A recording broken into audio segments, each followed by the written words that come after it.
एक मोठी बातमी आपल्या समोर येते आहे। सिंधुदुर्गमध्ये भूकंप सदृश्य धक्के, भिंतींना तडे आणि घरांचं मोठं नुकसान। सिंधुदुर्गमध्ये भूकंप सदृश्य धक्के जाणवले आहेत। कणकवली, फोंडाघाट, विद्यानगर, बेलदारवाडी परिसरात भूकंप सदृश्य धक्के जाणवल्याने एकच खळबळ उडाली आहे।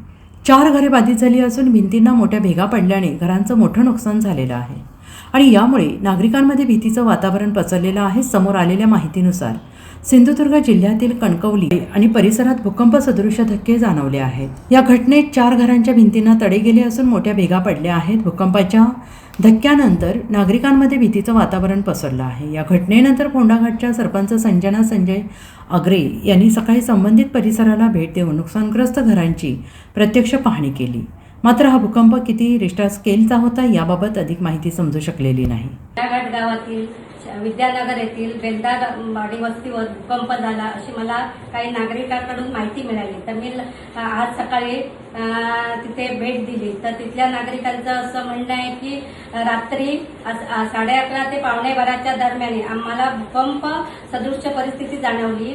पत्र्यांचा गडागडा आवाज यायला लागला आणि नंतर ते झोपी गेले। तर सकाळी उठून बघतायत तर त्यांच्या भिंतीला आणि तडे होते। आमच्या पण पाहणीत असं आलं की भिंतीला जास्त मोठ्या प्रमाणात तडे गेलेले आहेत। 3-4 घरांचे भिंतीला मोठ्या प्रमाणात तडे गेलेले आहेत। पत्र्यांना नुकसान झाले आहे, जमिनीला भेगा पडल्या आहेत। तर माझी अशी विनंती आहे की शासनाने लवकरात लवकर त्यांना नुकसान भरपाई द्यावी अशी माझी मागणी आहे। Bureau report SPN Marathi, Sindhudurg.